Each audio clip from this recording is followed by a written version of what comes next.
नमस्कार, सगरमाथा प्राइम समाचारमा स्वागत छ। म जयन्ती पुडासेनी। नमस्कार, म पुष्पा श्रीकार्की। सगरमाथा प्राइम समाचारको सुरुमा अहिलेसम्मका मुख्य समाचार।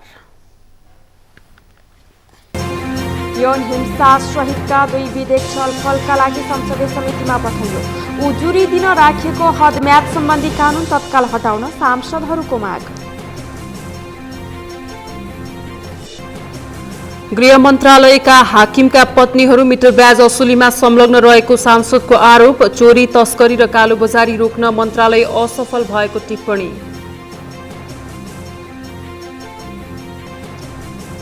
काठमाडौँ महानगर र सिस्टोल बन्चरी डाँडा ल्यान्डफिल साइटका स्थानीयवासीबीच सहमति। आजदेखि काठमाडौँको फोहोर उठ्ने।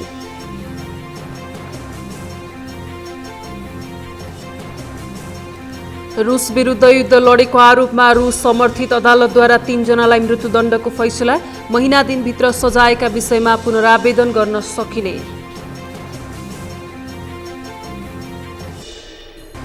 र अमेरिकामा जारी आइसिसी पुरुष क्रिकेट विश्वकप लेग 2 अन्तर्गत त्रिकोणात्मक सिरिजको पहिलो खेलमा नेपाल पराजित। ओमान 13 रनले विजयी।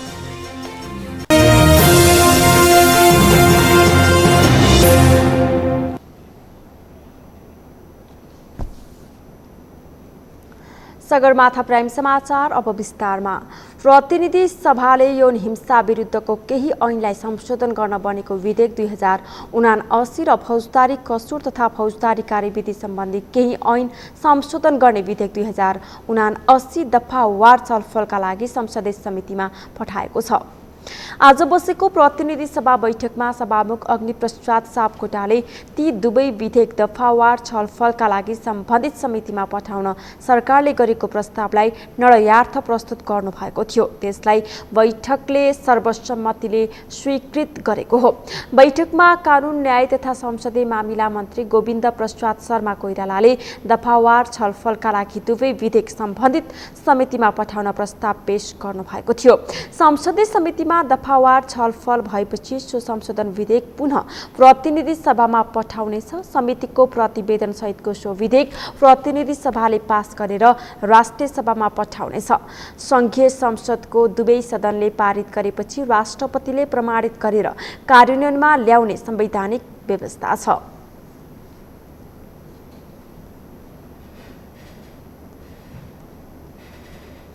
प्रतिनिधि सभा र राष्ट्रिय सभाका सांसदहरूले बलात्कार तथा यौन हिंसाजन्य जघन्य अपराधका घटनामा उजुरी दिन राखिएको हदम्याद सम्बन्धी कानून व्यवस्था तत्काल हटाउन सरकारसँग माग गरेका छन्। एक रिपोर्ट। प्रमुख प्रतिपक्षी दल नेकपा एमालेकी प्रतिनिधि सभाकी सांसद निरुदेवी पालले बलात्कार तथा यौन हिंसाजन्य जघन्य अपराधका घटनामा उजुरी दिनका लागि तोकिएको हदम्याद सम्बन्धी कानूनी व्यवस्था तत्काल पुनरावलोकन गर्न सरकारलाई दबाब दिएकी छन्। राष्ट्रिय सभा अन्तर्गतको राष्ट्रिय सरोकार तथा समन्वय समितिले शुक्रबार सिंहदरबारमा आयोजना गरेको एक अन्तर्क्रियामा उनले सौन्दर्य प्रतियोगिता समेत नियमन गरेर मात्रै सञ्चालन हुने गरी कानूनी व्यवस्था गर्न पनि सरकारसँग माग गरिन्। हदम्यादकै कारण न्यायबाट वञ्चित गरिनु अन्यायपूर्ण हुन्छ। तसर्थ बालबालिका वा नाबालिगमाथि हुने र महिलामाथि हुने यौन हिंसा, दुर्व्यवहार, जबरजस्ती जस्ता जघन्य अपराधहरूका घटनामा विद्यमान हदम्यादको व्यवस्थालाई पुनरावलोकन गर्न अत्यावश्यक देखिएकोले अन्य संशोधन गर्नुपर्ने भनी यसअघि पहिचान भएका विषयहरू समेत समावेश गरी मुलुकी अपराध संहिता एवं अन्य सम्बन्ध ऐन संशोधन गर्ने सरकारी विधेयकहरू तयार गरी संसदमा यथाशीघ्र दर्ता गराउन समितिको यो बैठक नेपाल सरकारलाई निर्देशन गर्दछ भनेर हामीले चाहिँ निर्देशन दिइसकेका छौँ। सौन्दर्य प्रतियोगिताहरूलाई पनि कम्तीमा कानून बनाएर नियमन गरेर मात्रै यस्ता कार्यक्रमहरू गर्नलाई पनि हामीले निर्देशन दिएका थियौँ। सत्तारूढ प्रमुख घटक नेपाली कांग्रेसका राष्ट्रिय सभाका सांसद प्रकाश पन्तले बलात्कार तथा यौन हिंसाजन्य जघन्य अपराधका घटनामा हदम्याद राख्न नहुने धारणा राखे। उनले बालबालिकाको हकमा अपाङ्गता भएका व्यक्तिको हकमा त्यसको गम्भीरतालाई हेरेर हदम्याद राख्ने हो भने पनि त्यसलाई विस्तृत छलफल गरेर मात्रै राख्न उपयुक्त हुनेतर्फ सरकारको गम्भीर ध्यानाकर्षण गराए।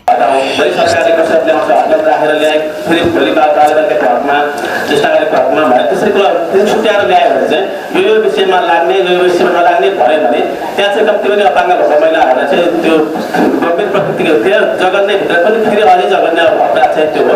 त्यस तर्फ पनि हामी सबैले सोच्ने नै छौँ। यो कुरा अलिक अघि नउठाएर मैले आफ्नो था फेरि विचार कुरा सक्यो। कार्यक्रम आयोजना गर्नुभएकोमा धन्यवाद। सत्तारूढ नेकपा माओवादी केन्द्रका राष्ट्रिय सभाका सांसद सुरेश कुमार आले मगरले बलात्कार तथा यौन हिंसा जस्तो जघन्य अपराधको घटनामा उजुरी दिनका लागि हदम्याद कुनै पनि हालतमा नराख्न सरकारलाई सचेत गराए। उनले यस्ता गम्भीर प्रकृतिका अपराधका घटनाका दोषीलाई कारबाही गर्नका लागि प्रशस्त कानूनी व्यवस्था भए पनि त्यसको कार्यान्वयन नभएको भन्दै आक्रोश व्यक्त गरे। प्रस्तुताजीसँग म बिल्कुल सहमत छु। हदम्याद जरुरी छैन, राख्ने हुँदैन। धेरै छलफल गर्ने आवश्यकता नै छैन। तर कतिपय मान्छेहरूले यो बारेमा मत बजाएको देख्दा यो बारेमा छलफल गर्नुपर्छ भनेको सुन्दा आश्चर्य चाहिँ लागेको छ मलाई। मेरो धारणा चाहिँ जोडदार रूपमा त्यही हो। किनभने अब जहाँसम्म कानुनी व्यवस्थाको कुरा छ, हामीसँग प्रशस्त कानुनी व्यवस्था चाहिँ रहेछ। 7 वर्षदेखि 25 वर्षको दण्ड सजाय, कैद सजाय, इभन जन्म कैद, त्योसम्मको व्यवस्था रहेछ। यो बलात्कार तथा गम्भीर प्रकृति यौनजन्य अपराध प्रमाणित भयो भने त्यो रहेछ। त्यसैले कानुनी प्रावधान प्रशस्त छ। अन्तर्क्रियामा अधिवक्ता राजु चापागाईले हदम्यादको तालचा लगाएर बलात्कार तथा यौन हिंसा जस्ता जघन्य अपराधको घटना ठुलो हेरेर बस्ने छुट राज्यलाई नभएको धारणा राखेका थिए। नेपाल मजदुर किसान पार्टीका सांसद प्रेम सुवालले गृह मन्त्रालयका हाकिमका पत्नीहरूले मिटर ब्याज असुलीमा संलग्न रहेको र नक्कली सुराकी बनाएर कमिसन लिइरहेको आरोप लगाउनु भएको छ। आज प्रतिनिधि सभा बैठकमा विनियोजन विधेयक 2079 अन्तर्गतको विभिन्न शीर्षकमाथि खर्च कटौतीको प्रस्ताव पेश गर्दै सांसद सुवालले यस्तो आरोप लगाउनु भएको हो। उहाँले कतिपय पदाधिकारीहरूले स्वकीय सचिव र भान्से समेत आफन्त राखेर मिटर ब्याजीको रकम गोजीमा राखेको पनि विभिन्न समाचार माध्यममा आइरहेको भन्दै आपत्ति जनाउनुभयो। सांसद सुवालले मिटर ब्याज नियन्त्रण गर्ने सरकारको बजेट वक्तव्यमा उल्लेख भए पनि कानुन हातमा लिनेहरू नै यसको नियन्त्रणमा बाधक देखिएको दाबी गर्नुभयो। हाकिमहरूका श्रीमती, आफन्त र सल्लाहकारहरू मिटर ब्याजमा संलग्न भएको र नक्कली सुराकी बनाएर कमिसन लिइरहेको कतिपय पदाधिकारीहरूले आफन्तहरूलाई नै स्वकीय सचिव र भान्से राखेर रकम गोजीमा राखेको समाचार पनि छ। यस्ता गलत काम त कानुन हातमा लिन सक्नेहरूले गरेको देखियो नि। सांसद सुवालले मुलुकलाई ऋणमा डुबाउने गरी सरकारले आगामी आर्थिक वर्षको बजेट ल्याएको पनि दोहोर्याउनुभयो।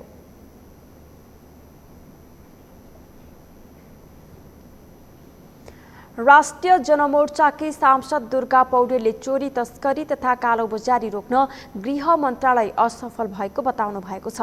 प्रतिनिधि सभाको आजको बैठकमा सांसद पौडेलले गृह मन्त्रालय चोरी, तस्करी र कालोबजारी रोक्न असफल भएको बताउनु भएको हो। उहाँले हत्या, हिंसा, लुटपाट र बलात्कारको घटना बढिरहेको भन्दै त्यसको अनुसन्धानका लागि पनि धेरै फितलो भएको बताउनुभयो। उहाँले सुरक्षाको जिम्मेवारी लिनेहरू नै भ्रष्टाचार, चोरी र तस्करीमा संलग्न हुने गरेको आरोप लगाउनुभयो। मलाई पन्तको बलात्कार र हत्यापछिको अहिलेसम्म हत्यारा पत्ता लगाउन सकेको अवस्था छैन, हत्यारालाई कारबाही गर्न सकेको अवस्था छैन। अनुसन्धान धेरै फितलो देखिन्छ, उही परम्परागत किसिमको छ। अहिलेको प्रविधिको युगमा त्यो प्रविधिलाई प्रयोग गरेर छिटो छरितो पीडितले न्याय पाउने किसिमले त्यसलाई कार्यान्वयन गर्नुपर्ने त्यो किसिमले गइरहेको अवस्था छैन। चोरी, तस्करी गृह मन्त्रालयले पुरै रोक्नुपर्नेमा त्यहाँ पनि असफल देखिन्छ। सुरक्षाको जिम्मा लिएका व्यक्तिहरू नै स्वयं भ्रष्टाचार, चोरी र तस्करीमा संलग्न भएको समाचार दिनदिनै आइरहेको अवस्था छ। त्यताप्रति के हो वास्तविकता त्यसलाई छानबिन गरी र त्यसलाई कडाइपूर्वक कार्यान्वयनको पाटोतिर जाने कुराहरू अझैसम्म देखिरहेको अवस्था छैन। नेकपा एमालेका सांसद दीपक प्रकाश भट्टले अन्तर्राष्ट्रिय फोरमहरूमा नेपालको उपस्थिति कमजोर भइरहेको बताउनुभयो। उहाँले द्विपक्षीय, क्षेत्रीय, उपक्षेत्रीय र अन्तर्राष्ट्रिय फोरमहरूमा नेपालको उपस्थिति निकै कमजोर भइरहेको उल्लेख गर्नुभएको हो। प्रधानमन्त्री कार्यालय, रक्षा मन्त्रालय तथा गृह मन्त्रालयले राष्ट्रिय सुरक्षा परिषदसँग समन्वय गर्नुपर्ने भए पनि राष्ट्रिय सुरक्षा परिषदलाई डम्पिङ साइट जस्तो बनाइएको उहाँले बताउनुभयो।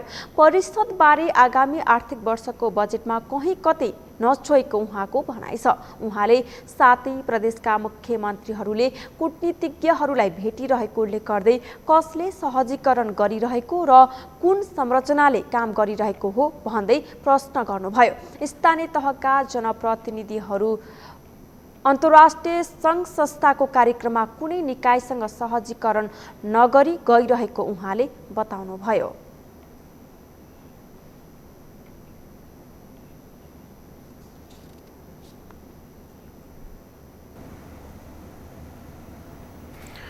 संघीय संसद प्रतिनिधि सभा बैठकको शून्य समयमा सांसदहरूले विभिन्न विषयमा सरकारको ध्यानाकर्षण गराएका छन्।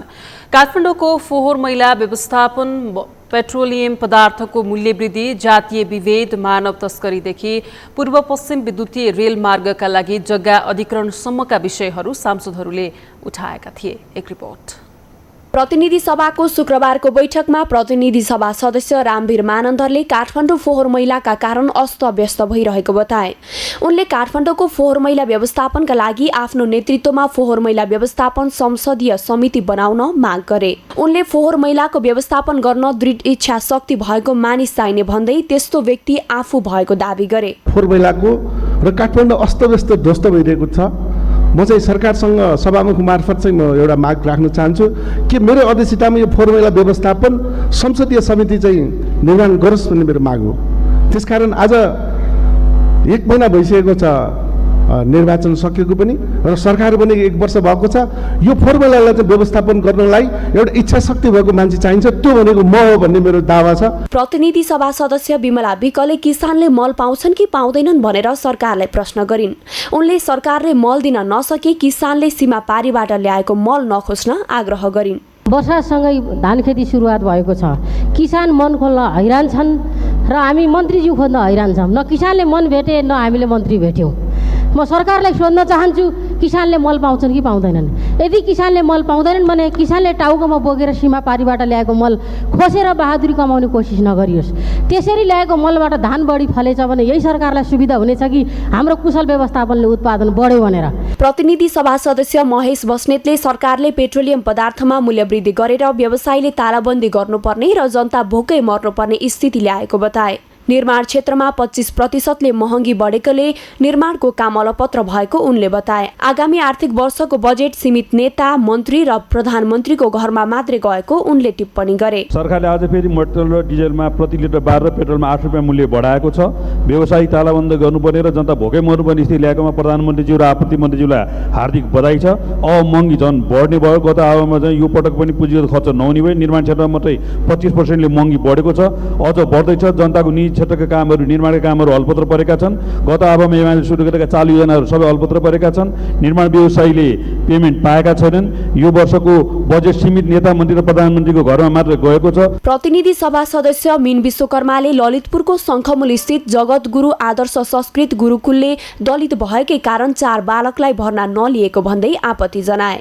उनले गुरुकुलले भर्ना नलिएर शिक्षा र धर्म अवलम्बन गर्न पाउने हक हनन भएको र चरम जातीय विभेदको व्यवहार गरिरहेको बताएका छन्। उनले सो गुरुकुलका प्राचार्य तेजप्रसाद भट्टराईलाई तत्काल पक्राउ गरी कानुनी कारबाही गर्न र बालकहरूको शिक्षा दीक्षाको सुनिश्चितता गर्न सरकारसँग माग गरे। ललितपुर शङ्खमूल स्थित जगतगुरु आदर्श संस्कृत गुरुकुलले दलित भएकै कारण बर्दियाका 10 वर्षीय समीर सुनार, 12 वर्षीय विराज सुनार, 9 वर्षीय भुवर्णी सुनार र 10 वर्षीय भीमबहादुर सुनारले पढ्न पाएनन्।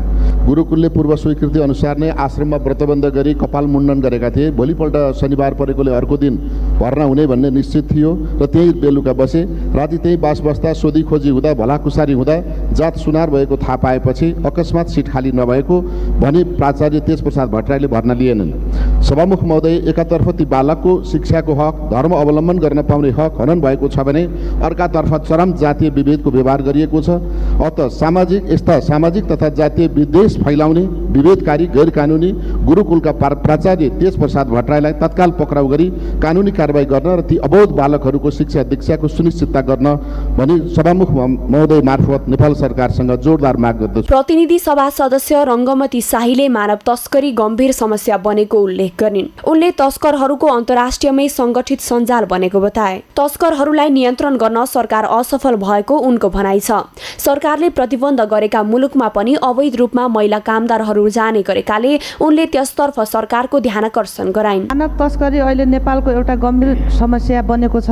मानव तस्करको आज देशव्यापी मात्र होइन अन्तर्राष्ट्रिय रूपमै सङ्गठित सञ्जाल बनेको छ। मानव तस्करीका घटनाको कयौँ सञ्चार माध्यम आइरहन्छन् तर तिनीहरूमाथि नियन्त्रण गर्न प्रशासन असफल भएको देखिन्छ। महिलाहरूलाई अरबका देशहरूमा घरेलु कामदारको रूपमा लैजानका लागि सरकारले रोक लगाएको छ तर अवैध प्रकारले लैजाने काम भइरहेको छ। प्रतिनिधि सभा सदस्य राजेन्द्र लिङ्गदेनले पूर्व पश्चिम विद्युतीय रेल मार्ग अन्तर्गतको काकटभिट्टा इनरुवा खण्डका लागि आवश्यक पर्ने भन्दा बढी जग्गा रोक्का गरिएको र काम पनि अगाडि नबढिएकाले सो जग्गा फुक्का गर्न माग गरे। पूर्व पश्चिम विद्युतीय रेल मार्ग अन्तर्गतको काकरभिट्टा इनरुवा खण्डको लागि आवश्यक पर्ने 605 हेक्टर जमिनका लागि 605 हेक्टर मात्र होइन सम्बन्धित किताका सबै जग्गाहरू समेत रोका गरिएको छ।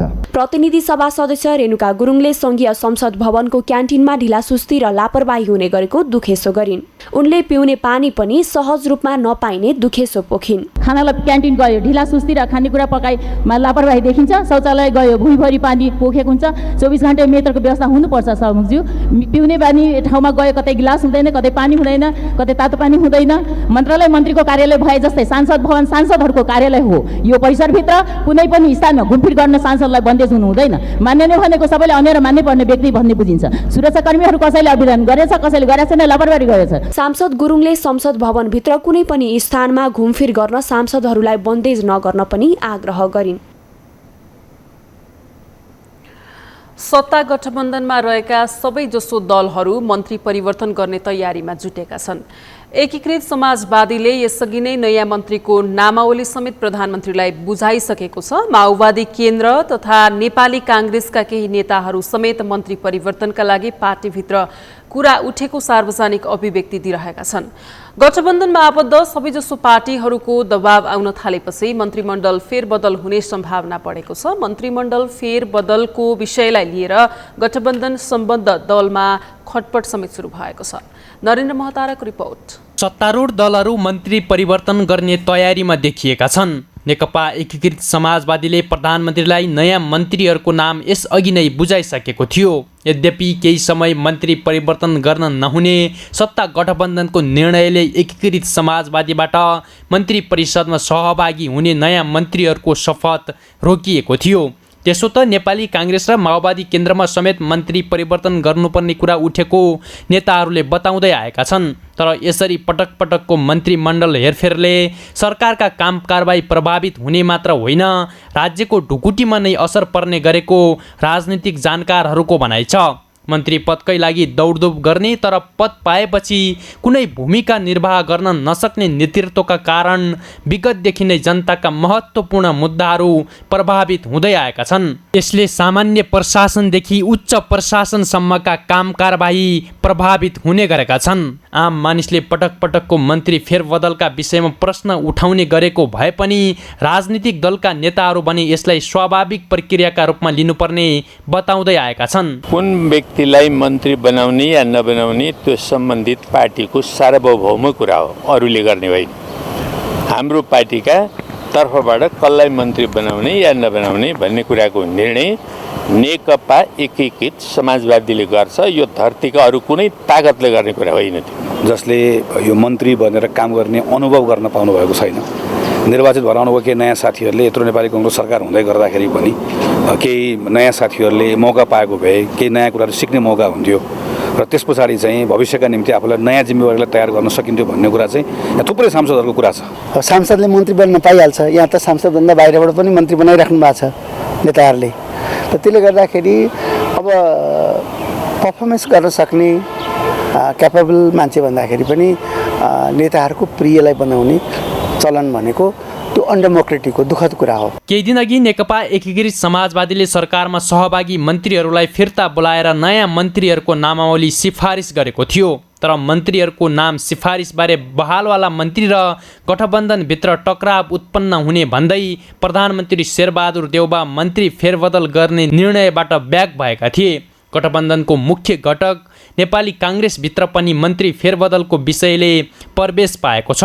यस्तै जनता समाजवादी पार्टीले पनि मन्त्री परिवर्तनको अडान लिइरहेको छ। गठबन्धन बाहिर रहेको लोकतान्त्रिक समाजवादी पार्टी पनि सरकारमा सहभागी हुने तयारीमा छ। बिना अर्थ गरिने मन्त्री परिवर्तनले अर्थ नराख्ने राजनीतिक विश्लेषकहरूको ठहर छ। जनता कहाँ छ यहाँ? जस्तो यो 2/3 जित्यो, त्यहाँ 2/3 पुर्याउने पो जनता थिए, सुविधा पाउने त जनता भएनन्। गठबन्धन बन्यो, गठबन्धनका घटकहरूले पो मन्त्री प्रधानमन्त्री पाए, जनताले त केही पनि पाएन। न महँगी घट्यो, न रोजगारी बढ्यो, न भाइहरू जस्तो युवाहरूले देशभित्रै रोजगारी पाउने, न उद्योग कल कारखाना खुले। यहाँ कहाँ जनता छ? यहाँ कहाँ क्रान्ति छ? यहाँ कहाँ जनयुद्ध छ? कहाँ माओवादी छ? यहाँ त खालि माओवादीभित्रका बिचौलियाहरू जसले पद र प्रतिष्ठाको लागि ती सबैलाई बेचबिखन गरे, त्यस्ता तत्त्वको नै यो कुरा हो। पटक पटक हुने मन्त्री फेरबदलले धेरैजनाको मन्त्री हुने रहर त पुरा गर्ला, तर यसले आम मानिसको समस्या सम्बोधनमा कुनै अर्थ राख्दैन। राजनीतिक भागभण्डा मिलाउन समय समयमा गरिने मन्त्री फेरबदलको आम मानिसले समेत विरोध गर्दै आएका छन्। सगरमाथा टेलिभिजनका लागि क्यामेरामा सुरेन्द्र राउत र केशव तिमिलसिन्हाका साथमा नरेन्द्र महतारा, काठमाडौँ। पटक पटक मन्त्री फेरबदलले सरकारको काम कारवाहीमा मात्रै होइन जनताका महत्त्वपूर्ण मुद्दाहरूमा समेत असर पर्ने गरेको छ। अहिले 5 दलीय गठबन्धनको सरकार भएकाले गठबन्धनमा सामेल पार्टीहरूले बहालवाला मन्त्री फिर्ता बोलाउने र नयाँ मन्त्रीको नामावली सार्वजनिक गर्ने क्रम सुरु भएको छ। गठबन्धनमा आबद्ध विभिन्न पार्टीहरूको दबाव आउन थालेपछि मन्त्रीमण्डल फेरबदल हुन सक्ने बुझिएको छ। यसै सन्दर्भमा आज हामीले सगरमाथा जनबोलीमा सर्वसाधारणलाई सोधेका थियौं, पटक पटक मन्त्री परिवर्तन हुनुको औचित्य के छ? हेरौं उनीहरूको भनाई उनीहरूकै शैलीमा।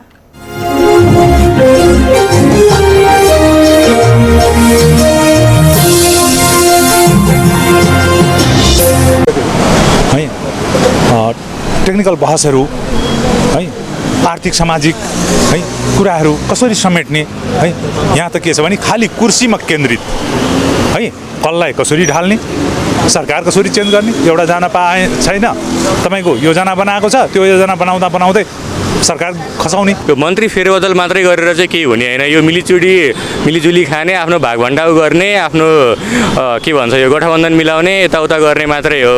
राम्रो काम गरिरहेकोलाई काम गर्न दिनुपर्छ। जस्तै प्रेम आलेज्यू हुनुहुन्थ्यो, उहाँले धेरै राम्रो पनि काम गर्नुभएको थियो, उहाँ क्रियाशील हुनुहुन्थ्यो, उहाँहरूलाई राखिराख्नु पर्यो। यो जसरी एउटा हटाउने एउटालाई राख्ने, त्यसरी गरेर अस्थिरता ल्याउने मात्रै हो। यसले खासै केही गर्दैन। देशमा राजनीतिक स्थायित्व चाहिन्छ भन्ने कल्पना संविधानले गरेका छ, तर जसरी अहिले चाहिँ यो अहिले राजनीतिक गठबन्धन जोमा रहेका दलहरू छन् उनीहरूका चाहिँ निहित स्वार्थ भनौँ भागभण्डा र पदीय लोलुपताका कारणले गर्दाखेरि जुन खालको अहिले देखिया छ त्यो स्वार्थ देखियो, त्यसको प्रतिबिम्ब भनेको अहिले यो चाहिँ फेरबदल हो भन्ने लाग्छ। यसले स्थायित्वमा चाहिँ स्थायित्व त दिन सक्दैन। स्थायित्व नदिनु भनेको समग्र रूपमा के हो भने राजनीतिलाई धक्का लाउनु हो।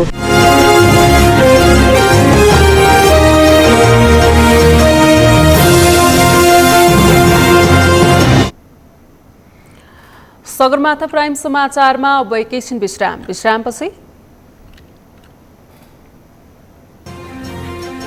काठमाडौँ महानगर र सिस्टोल बन्चरी डाँडा ल्यान्डफिल साइटका स्थानीय बीच सहमति, आजदेखि काठमाडौँको फोहोर उठाइने।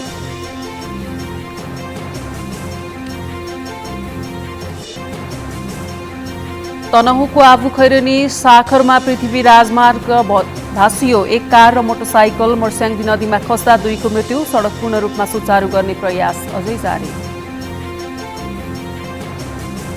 र मनसुन सुरु भएसँगै काठमाडौँ उपत्यकाको सडक जलमग्न। बर्खे आयोजनाले उपत्यकावासीलाई आवत जावतमा शास्ति।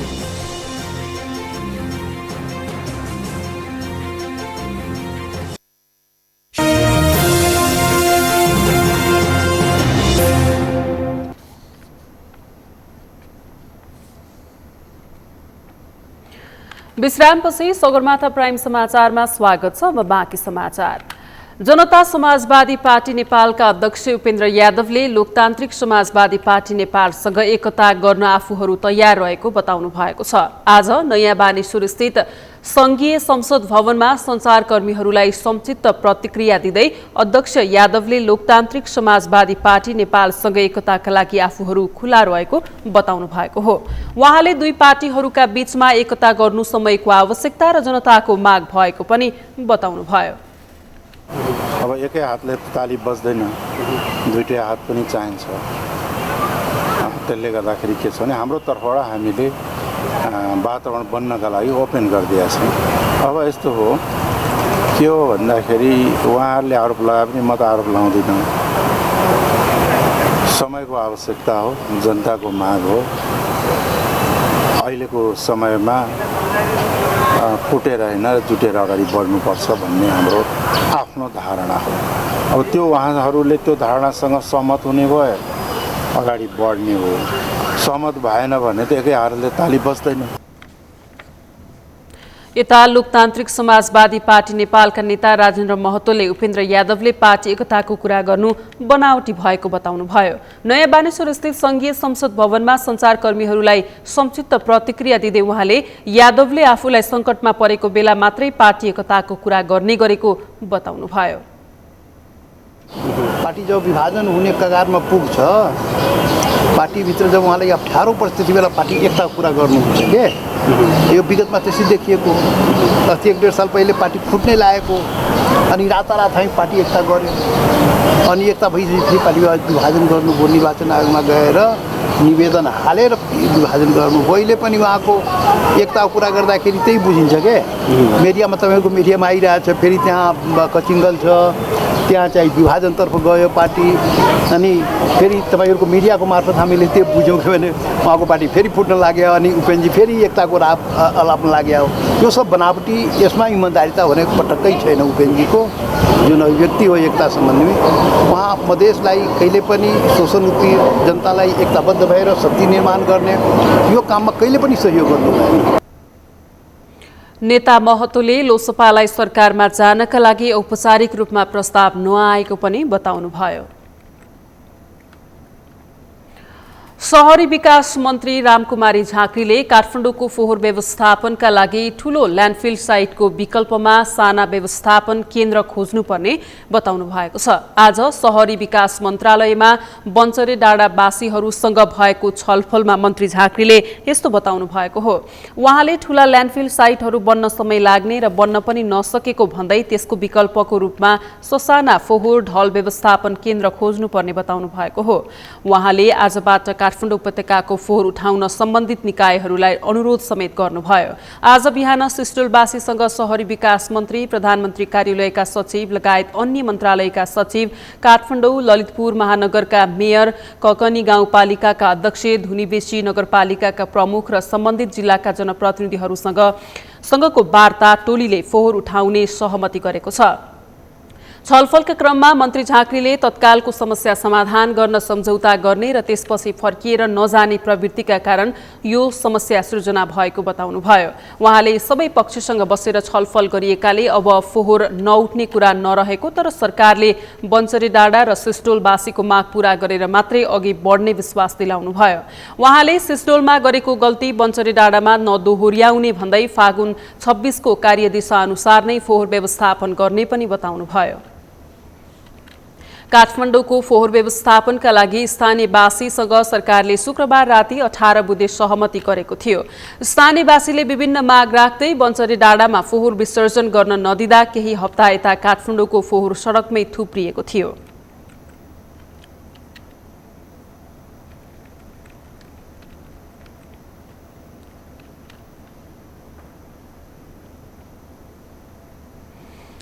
तनहुँको आफू खैरेनी 4 साखर स्थित मर्स्याङदी विद्युत गृह नजिकै पृथ्वी राजमार्ग भाँसिएपछि अवरुद्ध यातायात सुचारू गर्ने प्रयास भइरहेको छ। आज बिहान करिब 4 बजेको समयमा सडक भाँसिएपछि आंशिक रूपमा साना सवारी साधनलाई वारपार गराइए पनि ठूला सवारी साधन पूर्ण रूपमा अवरुद्ध भएका छन्। तनहुँबाट नारायण खड्काको रिपोर्ट।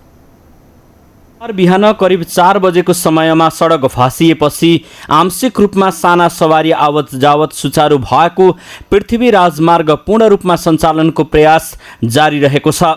तनहुँको आबु खैरेनी 4 साँखर स्थित मर्स्याङ्दी विद्युत गृह नजिक यातायात सुचारू गराउनको लागि सडक छेउको पहरो काट्न सुरु गरिएको छ। निरन्तर वर्षाका कारण राजमार्ग भासिएपछि दुईतर्फी सडक सञ्चालनमा समस्या देखिएको छ। करिब 2 फिट पहरो काटेर साना सवारी साधन र पैदल यात्रीलाई वारपार गराउने कार्य भएको सुरक्षा व्यवस्थामा खटिएका प्रहरी निरीक्षक हरिबहादुर छेत्रीले बताए। सडक भासिएसँगै बा 10/4779 नम्बरको कार र ग 33/1081 नम्बरको मोटरसाइकल र बा 15/2953 नम्बरको स्कुटर मर्स्याङ्दी नदीमा खस्दा 2 जनाको शव भेटिएको प्रहरीले जनाएको छ। अभी हामीले जानकारी भएअनुसार बिहान 4 बजेको घटना भन्ने हामीले पाएको हो र हामी तत्कालै यहाँ घटनास्थल आइपुग्दा हाम्रो जिल्लाको एससी साहबहरू डे साहबहरू सबै टिम हामी आइपुगेका थियौँ। अनि आउँदाखेरि तल गोताखोर टोलीहरू पनि नेपाली सेना र सशस्त्र प्रहरीको टिमहरू आउनुभयो। आएर खोजी गर्दा 2 जनाको हामीले चाहिँ डेड बडी फेला पार्यौँ। एकजना गोर्खा साबिक गोर्खा छोप्रा घर भएर हाल चाहिँ आऊ खैरेनी 2 बस्ने वर्ष 29-30 को केशव घिमिरे भन्ने चाहिँ एकजनाको डेड बडी भेटियो र अर्को एकजना चाहिँ उहाँको हेटौँडा उपमहानगरपालिका भनेर चाहिँ अब आएको छ, हामीलाई जानकारी आएको छ। तर आधिकारिक हामीले आएको छैन, उहाँको मान्छेहरू पनि आउँदै हुनुहुन्छ अरे भन्ने हामीले जानकारी पाएको छ। उहाँ आइसकेपछि मात्रै होला र हामीले त्यो दुईटै डेड बडीलाई हामीले चाहिँ पोस्टमार्टमको लागि दमौली चाहिँ पठाइसकेका छौँ। सडक भासिएपछि अवरुद्ध पृथ्वी राजमार्गलाई खुलाउन सडक डिभिजन तथा अन्य सरोकारवाला निकायका प्राविधिकहरू खटिएका छन्।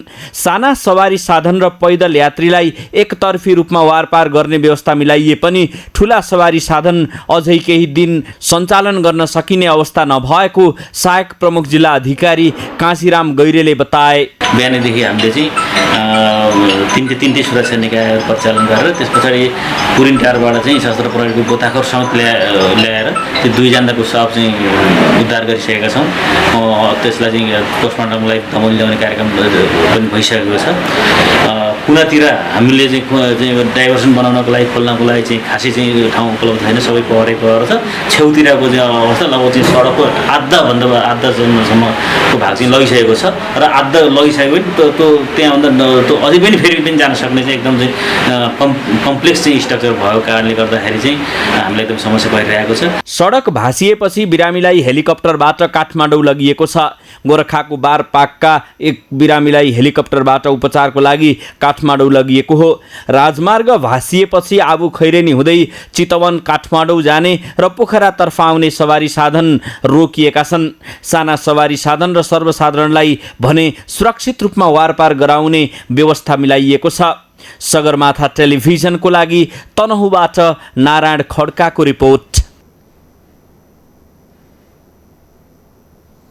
मनसुन सुरु भएसँगै काठमाडौँ उपत्यकाको सडक जलमग्न भएका छन्। केही दिन यता दैनिक जसो पानी परिरहेकाले उपत्यकाको मुख्य सडकदेखि सहायक सडक जलमग्न भएका हुन्। उपत्यकाको सागुरा सडक र त्यसमाथि पनि विभिन्न किसिमका बर्खे आयोजनाले यहाँको सडक पानी पर्दा हिँडिसक्ने अवस्थाका छैनन्। खानेपानीको पाइप तथा बिजुलीका तार बिछ्याउने लगायतका आयोजना सञ्चालन भइरहँदा सडकको स्वरूपमा परिवर्तन भई उपत्यकाको सडकमा पानी जम्ने गरेको छ, जसले गर्दा उपत्यकावासीलाई आवत जावतमा शास्ति थपिएको छ। प्रिन्स मिश्रको रिपोर्ट।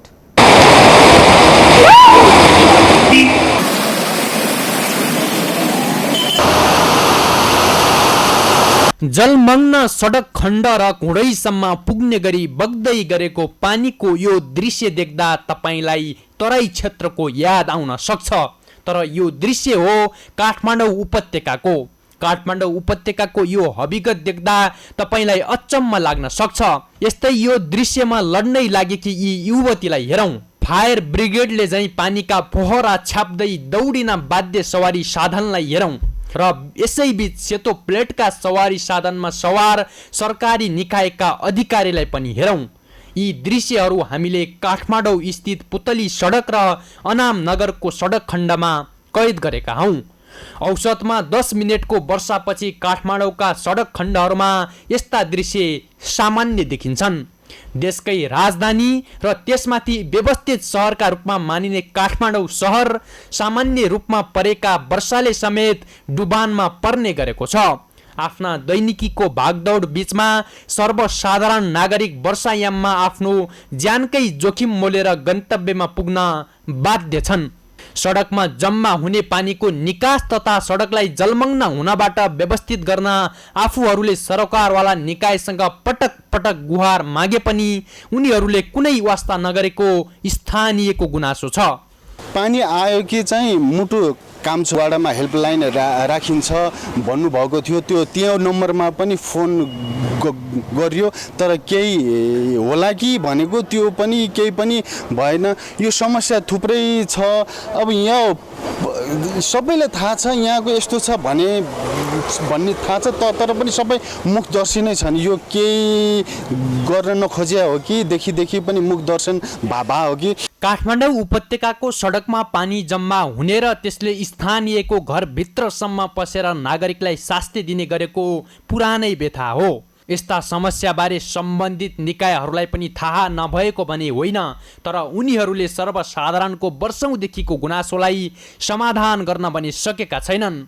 यस्तै बर्खेयाममा सञ्चालन हुने विभिन्न किसिमका आयोजनाले पनि सडकको पूर्वाधारमा परिवर्तन गर्दा त्यसको असर स्थानीयमाथि परेको कतिपयको भनाइ छ। तर यहाँको सडकको अवस्था आफूहरूले पनि नजिकबाट हेरिरहेकाले त्यसको व्यवस्थापनमा जुटिरहेको काठमाडौँ महानगरले जनाएको छ।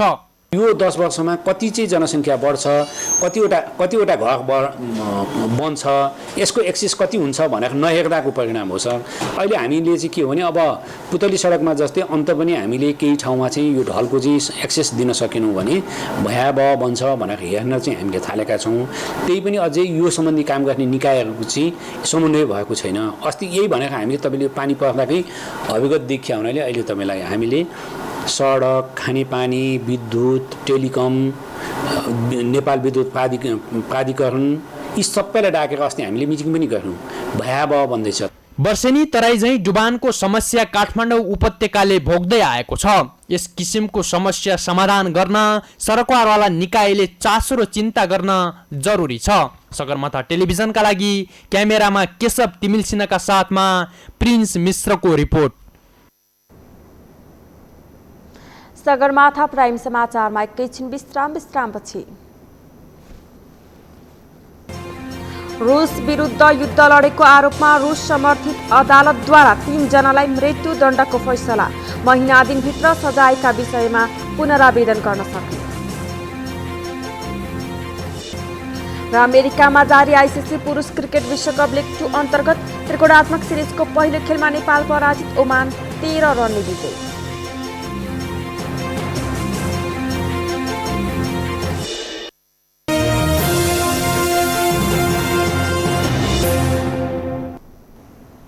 सगरमाथा प्राइम समाचारमा अब पालो अर्थ समाचारको।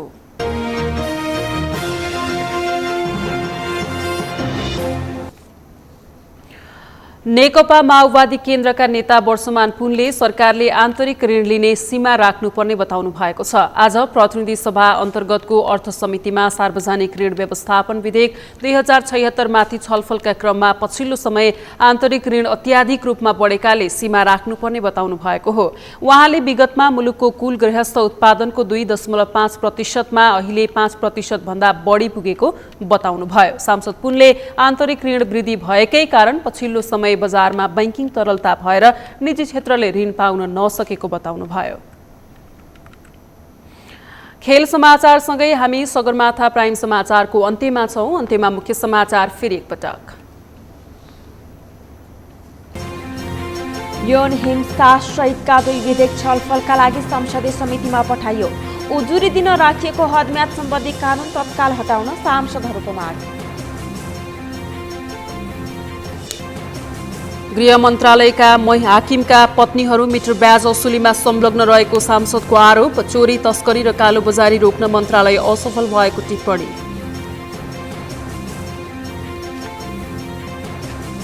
काठमाडौँ महानगर र सिस्टोल बन्चरे डाँडा ल्यान्डफिल साइटका स्थानीयवासी बीच सहमति। आजदेखि काठमाडौँको फोहोर उठ्ने।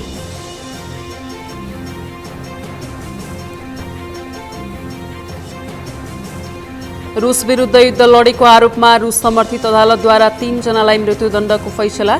महिना दिनभित्र सजायका विषयमा पुनरावेदन गर्न सकिने।